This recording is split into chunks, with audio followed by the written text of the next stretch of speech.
Glorificamos a Dios por la oportunidad que nos brinda de poder estar en su presencia y poder compartir un sábado más para gloria y honra del Señor.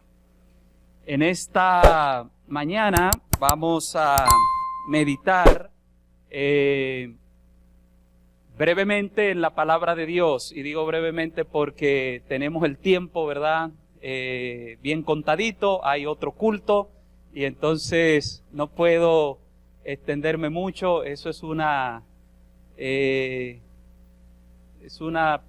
presión que uno tiene siempre, ¿verdad? A los pastores les gusta hablar mucho, pero tenemos que ver cómo nos ubicamos en el tiempo y en el espacio. Bueno, un placer verles nuevamente, estar aquí en casa después de varios días, ver a tantas personas que conozco, que hemos pasado tantos momentos lindos y que aprecio bastante.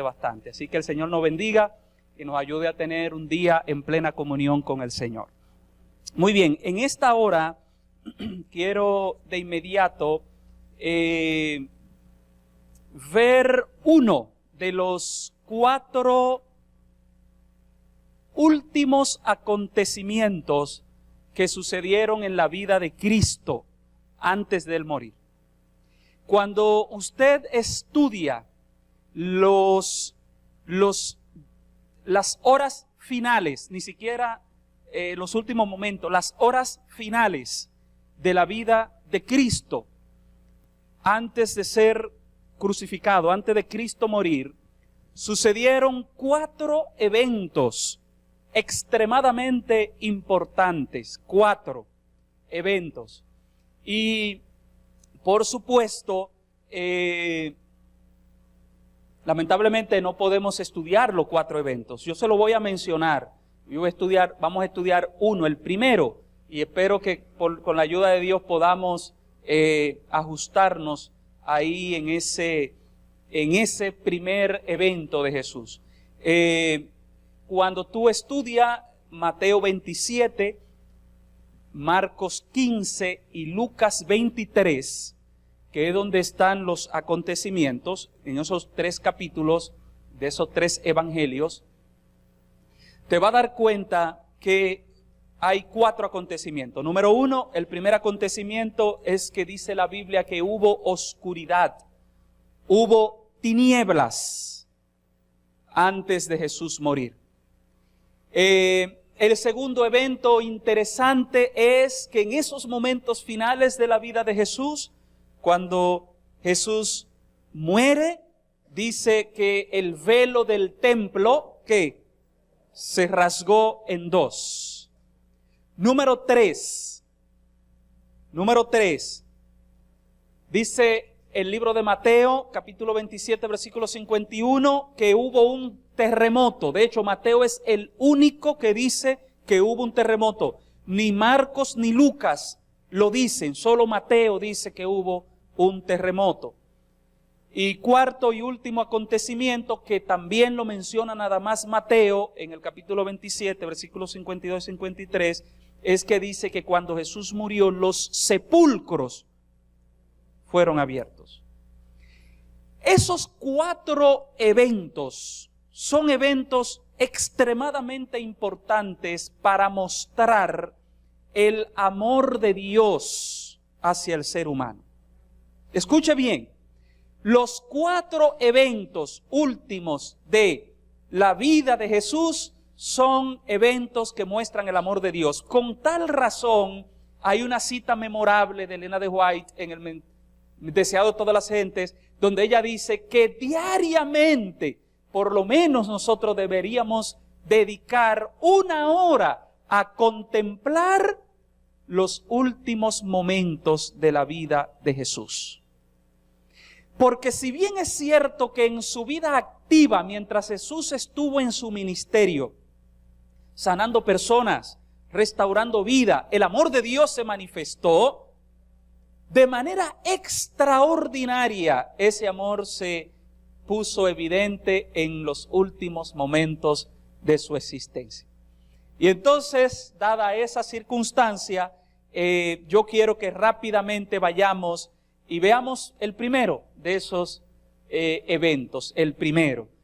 No tenemos tiempo para ver lo demás, que tienen una ilustración, tienen una enseñanza grandísima para nosotros, pero el primero.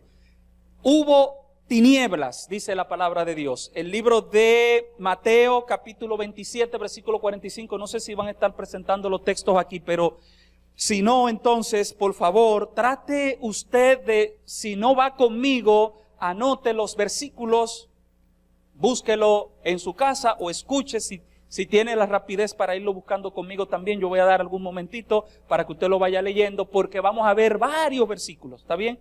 En esta primera parte vamos a ver varios versículos. Mateo 27, 45, el primer versículo, y es el versículo clave, el texto base que nosotros vamos a estudiar. Ese texto dice de la siguiente manera: desde la hora sexta hubo tinieblas sobre toda la tierra hasta la hora novena. Y usted dirá, pero ese versículo, yo me imagino que usted lo ha leído cientos de veces y lo ha escuchado miles de veces más. Pero ¿qué tiene Dios que decirnos a nosotros acerca de su amor hacia nosotros con ese versículo? Desde la hora sexta hubo tinieblas en toda la tierra hasta la hora novena. Los judíos, es bueno que sepamos que los judíos dividían en vigilia el día. Normalmente eran 4 vigilias. Y entonces estas horas, las horas sexta, la hora novena, pertenecían a unos horarios muy interesantes. La hora sexta era el mediodía, la hora novena era las 3 de la tarde. La hora sexta, mediodía, 3 de la tarde. Así que cuando se supone que el sol está más espléndido, más fuerte, vamos a decir así, la Biblia dice que en la experiencia de Jesús hubo ¿qué cosa? Tinieblas. Y cuando dice que hubo tinieblas, se está refiriendo a que fue una oscuridad tal que todo quedó como si fuese de noche. Quedó todo oscuro. Y esa experiencia de Jesús en el Calvario, cuando todo quedó oscuro, nos hace referencia a la novena plaga. Ustedes recuerdan allá en el Éxodo, la novena plaga en el Éxodo, ¿cuál fue? Las tinieblas. Ok, después que vino la plaga de las tinieblas, es interesante, hubo una fiesta muy importante que se hizo en Israel. ¿Cuál fue esa fiesta? La Pascua, correctamente. O sea, vino la novena plaga, las tinieblas, vino la Pascua, y entonces después de la Pascua vino otro evento interesante. ¿Cuál fue? La muerte de los primogénitos. Así que ahora nosotros estamos viendo una sucesión de eventos en esa novena plaga que de una u otra manera iban a salpicar la vida de Jesús. Cuando usted estudia 1 Corintios capítulo 5 versículo 7, 1 Corintios 5, 7 dice la palabra de Dios: limpiaos pues de la vieja levadura para que seáis nueva masa, como sois sin levadura, porque nuestra Pascua, que es Cristo, ya fue ¿qué? Crucificado por nosotros. Así que aquí vemos el mismo patrón. Vienen las tinieblas y ahora se celebra la Pascua, vamos a decir así, en la cruz. Cristo es sacrificado y por ende, de hecho, Cristo muere. Y Cristo, en términos liso y llano, humanamente hablando, era el primogénito ¿de quién? De Dios. El unigénito de Dios. Así que estas tinieblas ahora guardan una estrecha relación con lo que sería la salvación del ser humano. Así que cuando Cristo muere, cuando se celebra el sacrificio de Jesús, el Señor Jesús nos introduce a las riquezas eternas. Es una antesala, es una entrada, es un sorbo, en otras palabras, de las glorias futuras que Dios tiene preparado para cada uno de nosotros. Y hermanos, esa es la mayor noticia del amor de Dios para nosotros. Que Cristo aseguró en la cruz, siendo nuestra Pascua, Él haciéndose sacrificio por nosotros, nuestra salvación. Y de ahí hay algo interesante, queridos hermanos, y nosotros como pueblo adventista, no podemos, de hecho, en nuestra comprensión escatológica, es decir, en nuestra comprensión de lo que va a suceder en el futuro, en nuestra comprensión de los eventos finales, nosotros no podemos desligarlo nunca jamás de ese evento extraordinario que pasó en la cruz del Calvario. Nunca podemos desligarlo. Por eso todas las profecías, todos los acontecimientos escatológicos tienen su razón de ser, tienen su base en lo que ocurrió en la cruz del Calvario. Es un sorbo que el Señor nos da en la cruz del Calvario de la gloria futura. Esas diferentes etapas del plan de salvación, ahora nosotros la vemos cumplidas ahí en la cruz y siendo una representación de la liberación del pueblo de Dios. Así que en la cruz, Cristo haciéndose nuestra Pascua es una gran bendición para nosotros. Ahora, una pregunta interesante que debemos hacernos. ¿Qué representan esas tinieblas en la Biblia?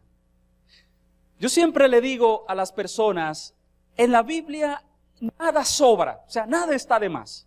Y nosotros debemos tratar de ver en el texto bíblico la interpretación del texto bíblico. ¿Ve? No nosotros haciendo una interpretación pero una interpretación del mismo texto bíblico. ¿Qué representan esas tinieblas en el texto bíblico? Vamos al primer versículo. Primera de Samuel capítulo 2, versículo 9. Primer libro de Samuel capítulo 2, versículo 9, dice la Biblia lo siguiente. Él guarda los pies de sus santos. ¿Él guarda qué cosa? Los pies de sus santos. Mas los impíos perecen ¿en qué? En tinieblas. Porque nadie será fuerte por su propia fuerza. Nadie será fuerte por su propia fuerza. Las tinieblas, hermanos míos, eran símbolo del pecado. Las tinieblas eran símbolo del pecado. Por eso Jesús muriendo en la cruz se hace pecado. ¿Por qué? Por nosotros. De ahí 2 de Corintios 5, 21 es un versículo extraordinario porque 2 de Corintios 5, 21 dice, al que no conoció pecado, por nosotros lo hizo ¿qué? Pecado, para que nosotros fuésemos justicia de Dios en él. Es decir, esas tinieblas o estar en tinieblas realmente era estar en medio del pecado. Esa misma idea la encontramos en Isaías capítulo 53, versículo 9. Isaías 53, 9 dice lo siguiente del Señor. Ese salmo mesiánico que aparece en Isaías 53, dice, se dispuso con los impíos su sepultura, mas con los ricos fue en su muerte, aunque nunca hizo maldad ni hubo engaño en su boca. Salmo 88:6. Salmo 88:6, David hace una declaración extraordinaria acerca de las tinieblas. Y él dice, me has puesto en el hoyo profundo, dice David. En tinieblas, en lugares profundos. Así que las tinieblas también en la Biblia, según nos dice el salmista, Salmo 88:6, dan una idea de soledad extraordinaria. Y David, en un momento determinado, para expresar su gran soledad, dice, yo estoy en un hoyo profundo, estoy en tinieblas. El mismo salmista en el Salmo 143, versículo 3, dice todavía algo más conmovedor acerca de las tinieblas. Dice allí: el enemigo ha perseguido mi alma, dice David. Ha postrado en tierra mi vida. Me ha hecho habitar en tinieblas como los que han muerto. Y ahora sí el cuadro cambia drásticamente, porque ahora David está comparando las tinieblas ¿con qué cosa? Con la muerte. Repito, me ha hecho habitar en tinieblas como los que han muerto. Así que David ahora presenta las tinieblas como símbolo de la muerte. Justo lo que le esperaba a Jesús en la cruz.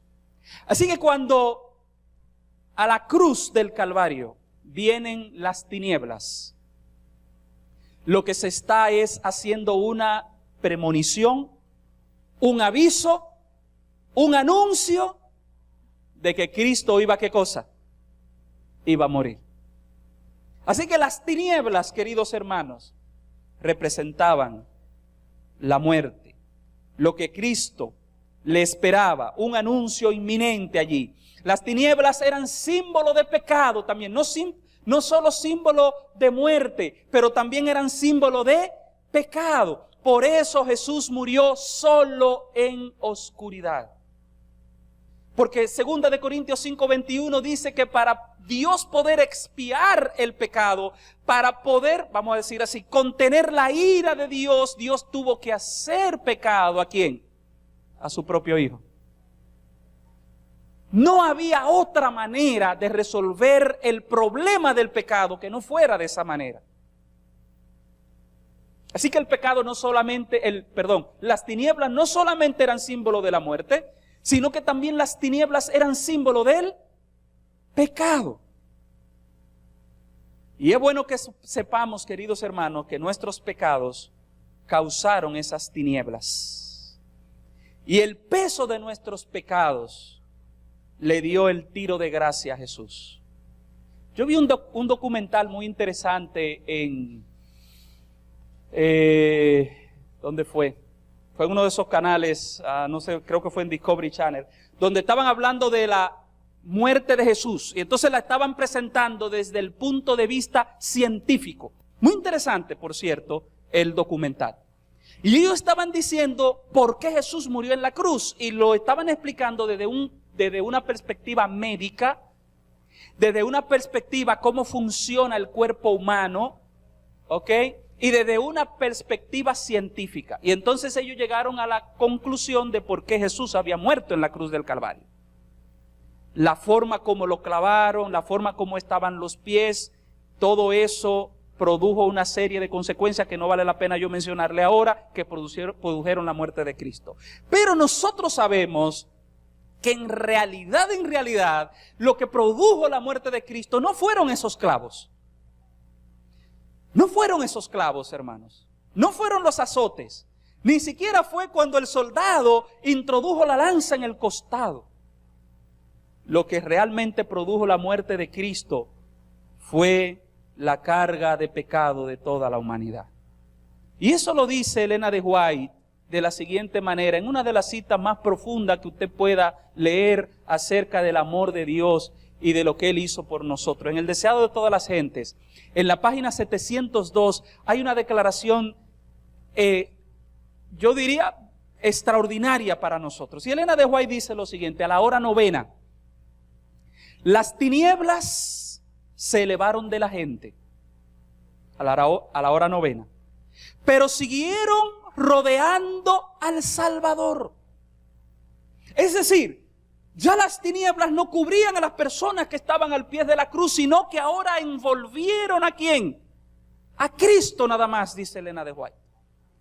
Eran un símbolo de la agonía y el horror que pesaban sobre su corazón. Ningún ojo, oiga esto, ningún ojo podía atravesar la lobreguez que rodeaba la cruz. Ningún ojo. Era tan densa la oscuridad que ningún ojo ya pudo ver esos momentos finales de Jesús. Y nadie podía penetrar la lobreguez más intensa que rodeaba el alma doliente de Cristo. Los airados rayos parecían lanzados contra él mientras pendía en la cruz. Así que las tinieblas eran símbolo de dolor. Las tinieblas eran símbolo de ¿qué cosa? De muerte. Las tinieblas, en otras palabras, mataron a Jesús. Ahora, es interesante la Biblia. La Biblia es sumamente interesante, porque si bien es cierto que las tinieblas representan todo eso, de una manera que es extraordinaria, y vamos a verlo ahora, las tinieblas también son representación y símbolo de la presencia de Dios. Pero ¿cómo así, pastor? Si usted acaba de decir que las tinieblas son símbolo de pecado, las tinieblas son símbolo de dolor, las tinieblas mataron a Cristo, ahora las tinieblas también presencia de Dios. Deuteronomio 5:22. Leamos ese texto y vamos a ver un par de textos así más rápido, ¿no? Deuteronomio 5:22. Estas palabras la pronunció Jehová con potente voz ante toda vuestra congregación, escribe Moisés, en el monte, en medio del fuego, la nube y la oscuridad, y no añadió más. Luego las escribió en 2 tablas de piedra que me entregó a mí. ¿Dónde estaba Dios cuando le entregó las tablas de piedra a Moisés? ¿Dónde estaba? En las tinieblas. Estaba en la oscuridad. ¿Ok? Muy bien. Otro texto, Primera de Reyes 8:12. Primera de Reyes 8:12. Dice Salomón lo siguiente, cuando están inaugurando el templo. Dice Salomón, Jehová ha dicho que habitaría ¿en qué cosa? En oscuridad. Mi versión, algunas versiones dicen, Jehová habitaría en tinieblas. Tiniebla, oscuridad es sinónimo, ¿está bien? Ahora Salomón está diciendo que Dios habita en las tinieblas.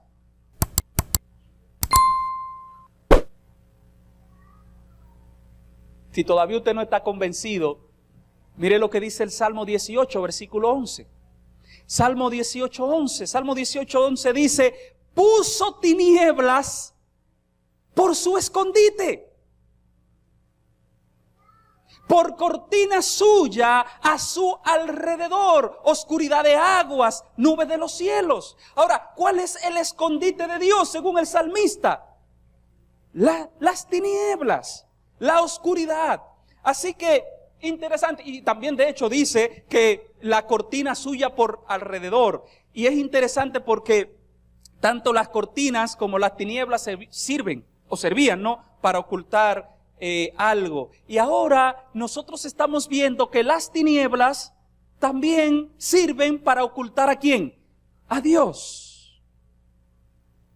En otras palabras, hermanos míos, al haber tinieblas en la cruz,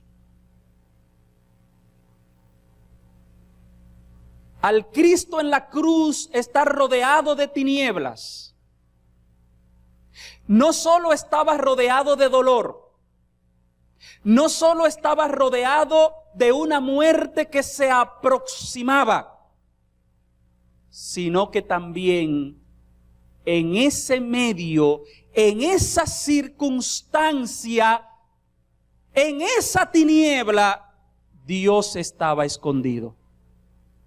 Dios estaba presente. Dios estaba allí, hermanos.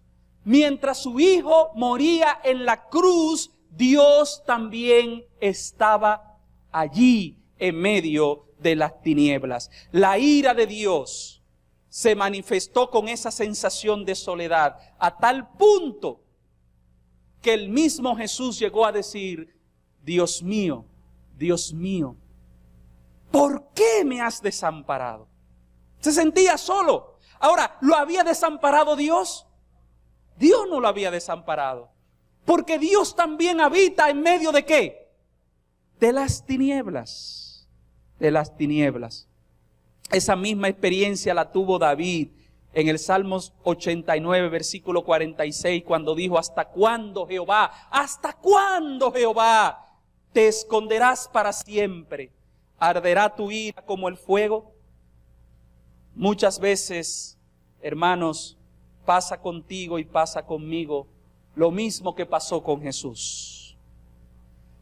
Muchas veces estamos en medio de las tinieblas. Muchas veces estamos en medio de pruebas. Muchas veces estamos en medio de tribulaciones. Muchas veces estamos en medio del dolor. Muchas veces estamos en problemas que aparentemente no tienen solución. Muchas veces el mundo se nos viene abajo. Estamos desesperados, angustiados, deprimidos, encarcelados, atribulados. Nos sentimos solos. Nos sentimos incluso abandonados. Algunas veces hacemos la misma oración que hizo Cristo en la cruz: Señor, ¿por qué me has desamparado? Algunas veces hacemos la oración de David: Señor, ¿hasta cuándo?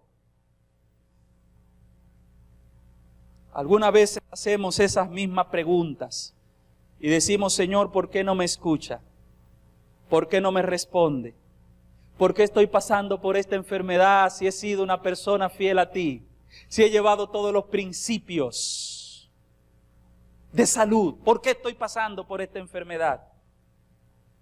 ¿Por qué estoy pasando por este problema financiero? ¿Por qué estoy atravesando este problema familiar? Algunas veces se escucha el clamor al otro lado: Dios mío, ¿por qué me has desamparado? Sin embargo, la buena noticia en este día, hermanos de la Iglesia Central y amigos que nos siguen a través de las redes, la buena noticia en esta mañana es que Dios también habita en medio de la oscuridad.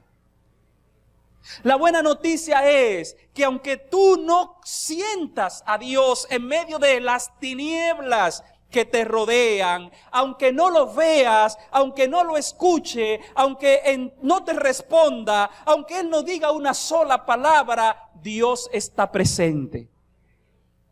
Y muchas veces la manera de Dios actuar es a través del silencio. De hecho, cuando tú lees la Biblia, la mayor parte de la manera de Dios actuar es a través del silencio. Yo tengo un tema que se llama Jesús es la pregunta. ¿Cómo, pastor? Pero siempre, y hay título de campaña que Jesús es ¿qué? La respuesta. Jesús es la... No, Jesús no es la respuesta. Jesús es la pregunta.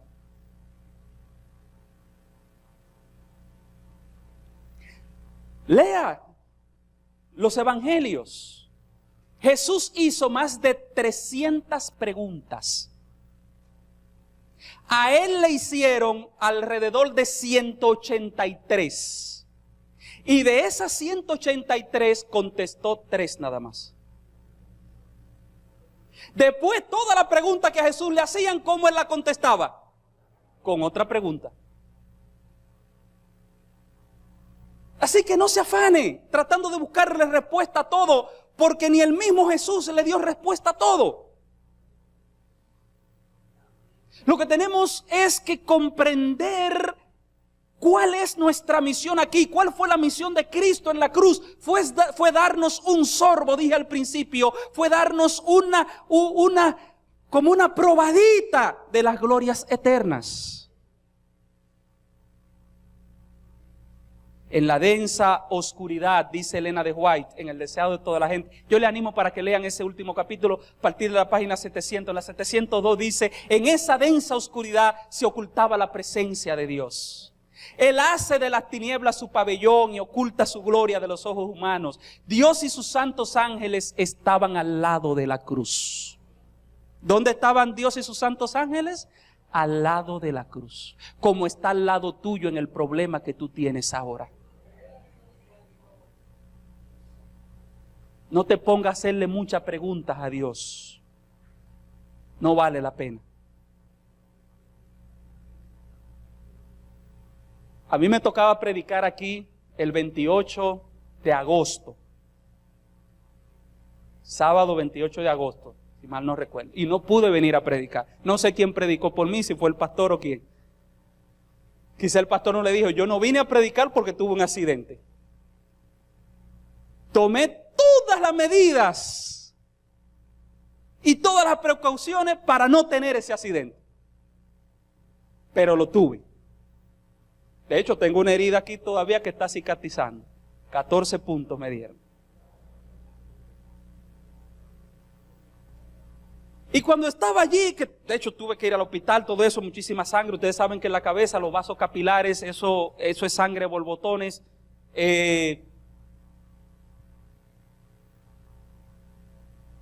Simplemente, mi esposa estaba conmigo, ella sabe, yo estuve lo más tranquilo posible. Y digo, bueno, y aquí yo tengo dos caminos. Número uno, o desesperarme y comenzar a echarle la culpa a Dios de por qué tuve este accidente si yo tuve todas mis precauciones del lugar, o simplemente estarme tranquilo y entender que hay un propósito para todo. Yo escogí la segunda. Yo escogí la segunda. Porque aún en medio de esos desastres, es bueno que sepamos que Dios está a nuestro lado. Y eso es lo que yo quiero dejarte, hermanos, contigo. Y esa cita termina diciendo en el deseo de toda la gente, tengo que terminar ya. Esa cita dice, al final, en aquella hora terrible, oye cómo lo describe, en aquella hora ¿qué? Terrible. Cristo no fue consolado por la presencia del Padre. Pisó solo el lagar y del pueblo no hubo nadie con él. La ira de Dios se manifestó sobre su Hijo. ¿Sabe para qué, hermanos? Para que hoy nosotros podamos alcanzar salvación. Y esa es la mayor muestra de amor que el Señor puede mostrar por nosotros en los últimos días de su vida. El clímax, y con esto voy terminando. ¿Dónde está el clímax de Mateo 27:45? ¿Dónde está el clímax de Mateo 27:45? Hay una cita escondida en el libro de Amós, muy interesante. Amós capítulo 8, versículo 9 y 10. Mira qué cita más interesante ahí. Amós capítulo 8, versículo 9 y 10 dice, aquel día, dice Jehová el Señor, haré que se ponga el sol a mediodía. Vaya por favor subrayando, ¿ok? Haré que se ponga el sol al mediodía. Cubriré de tinieblas la tierra en el día claro. Cambiaré vuestras fiestas en lloro y todos vuestros cantares en lamentaciones. Haré que toda cintura vista tela áspera y que se raspe toda cabeza. Y volveré la tierra como en llanto por el hijo único y su final será como el día amargo. Es muy probable que Mateo, cuando estaba describiendo las últimas horas de Jesús, también estaba pensando en Amós. Ponerse al sol al mediodía, la hora sexta, ¿recuerdan? Cubrir de tinieblas el día claro, dice Mateo 27, que hubo tinieblas. Cambiar la fiesta en lloro, todo lo bueno que había hecho Jesús, que había olvidado y ahora estaba en la cruz, estaba solo. Había tristeza. El llanto, dice Amós, era por el Hijo único y Cristo era el unigénito Hijo del Padre, según San Juan 3:16. ¿Quién lloró en la cruz? ¿Quién lloró en la cruz? ¿Quién lloró en la cruz? Porque Amós dice que hubo lloro. ¿Quién lloró en la cruz? ¿Quién lloró en la cruz? No solo María y las otras mujeres. Porque María y las otras mujeres, ¿qué cosa? Lloraron. Pero ¿saben? Alguien más lloró en la cruz. Dios lloró en la cruz. Y lo hizo mientras estaba oculto. Pero lloró. Y eso a mí me llama la atención porque Dios tiene sentimientos. Dios le duele lo que le pasa a sus hijos como le dolió lo que le estaba pasando a su hijo. Dios ve tus lágrimas también. Él la ve tus lágrimas, porque Él lloró en la cruz del Calvario. Cuando Dios sabe cuando ve las lágrimas que tú derramas en la madrugada, en la soledad, y que nadie sabe. Por las razones que tú bien conoces, Dios sabe de esos dolores que tú tienes, y Él conoce esas lágrimas. Y quiero decirte que cuando tú lloras, Dios también llora contigo, aunque tú no lo veas. Yo quiero terminar con este versículo. Yo espero que nunca en tu vida tú olvides este versículo. Posiblemente lo has leído, pero lo vas a entender mejor ahora. Salmo 56:8. David está hablando. Salmo 56:8. ¿Qué versículo es extraordinario? Dice la Biblia, mis huidas, y David sí sabía de huidas, ¿no? Mis huidas tú has contado. Y oiga ahora lo que dice David. Pon mis lágrimas, ¿dónde? En tu redoma. ¿No están ellas en tu libro? ¿Qué está diciendo David? Pon tus lágrimas, ¿dónde? En la redoma. ¿Qué era la redoma? La redoma, para que ustedes tengan una idea, era la cantimplora, vamos a decir así, como buen conquistador. Era la cantimplora que llevaban los árabes en el desierto. Óiganme, cualquier cosa le podía pasar a un árabe o a una persona que viviera en el desierto, ¿ok? Cualquier cosa le podía faltar, hasta un camello, un caballo, lo que sea, pero esa redoma no le podía faltar. ¿Por qué?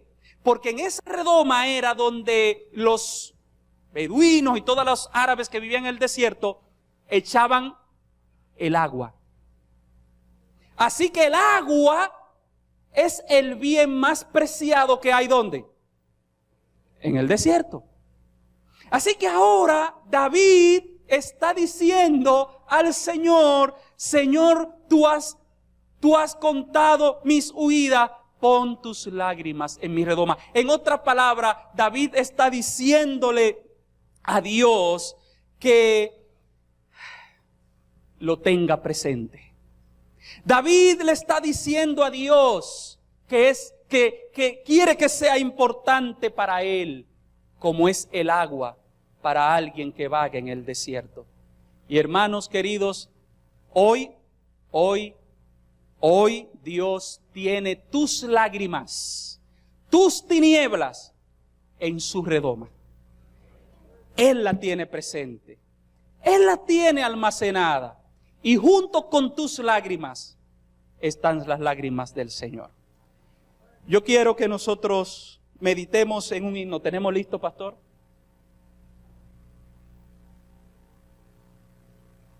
Ok, hay un himno que yo quiero que nosotros cantemos todos, y con este himno vamos a cerrar. Y vamos a pensar en ese himno, vamos a pensar en esos momentos de dificultad. Es este himno que dice, Dios comprende tus lágrimas. Vamos a ponernos de pie, vamos a cantar, un momentito. Dale atrás, por favor. Dale al inicio, por favor. Y ponlo en pausa. Ok, vamos a cantar este himno. Y vamos a pensar en ese texto del Salmo. Vamos a pensar en esas horas finales de Jesús. Y esperamos que por la gracia de Dios comprendamos que hoy nuestro dolor, nuestra pena, nuestros sentimientos, Dios lo tiene en su redoma. Él lo tiene cerca de Él y Él nos conforta. Gracias, José. Así que Roberto, vamos a cantar este himno y vamos a cantarlo todo. Preguntas tú por qué lágrimas ves caer, sufriendo estás y no lo puedes soportar. Yo siempre a tu lado estás, no te dejará. Dios siempre comprende tus lágrimas, te cuidará. Cuando herida tu alma está, Cuando herida tu alma está, Él la ve caer y a tu lado por siempre está. por siempre está. Contigo llora Él y te ayuda a vencer. Dios siempre comprende. Dios siempre comprende Tus lágrimas. tus lágrimas. Gloria a Dios.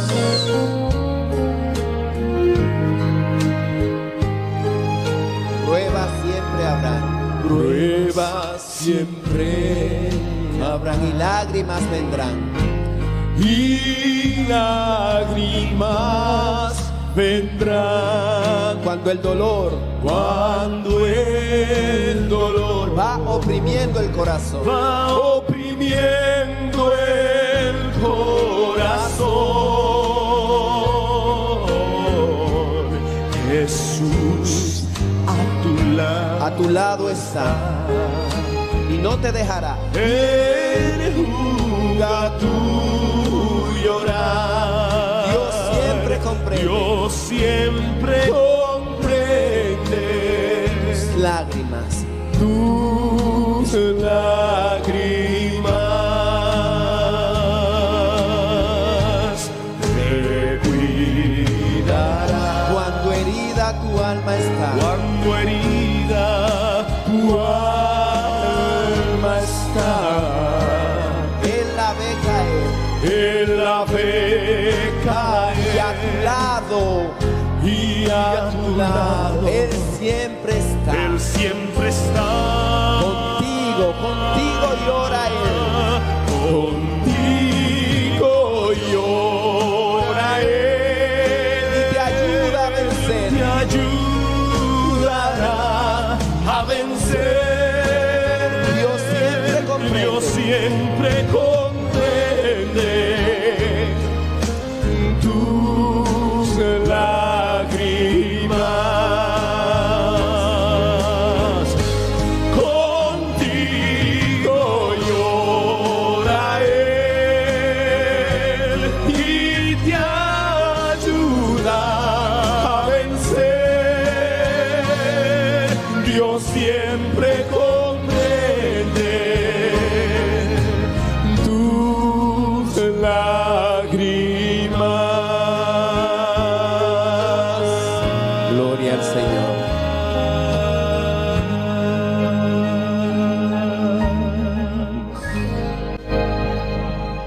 Nuestro Padre y Dios, gracias porque tú lloras con nosotros. Gracias porque tú comprendes nuestro dolor. Gracias porque tú comprendes nuestras situaciones de aflicciones. Porque en la cruz tú también lloraste cuando tu hijo estaba colgado allá. Y Señor, al ver ese amor tan inmenso que tienes para nosotros, para que alcancemos salvación, solamente hoy podemos darte gracias. Gracias por la salvación. Gracias porque estás a nuestro lado. Y gracias, Señor, muchas gracias porque hoy podemos comenzar a experimentar el gozo de esa salvación que tiene preparado para cada uno de nosotros. Si alguien hoy aquí está abatido, triste, con lágrimas, que pueda encontrar confort, que pueda encontrar compañía en la presencia del Señor. En el nombre de Jesús. Amén y amén. Que el Señor le bendiga a todos en esta mañana.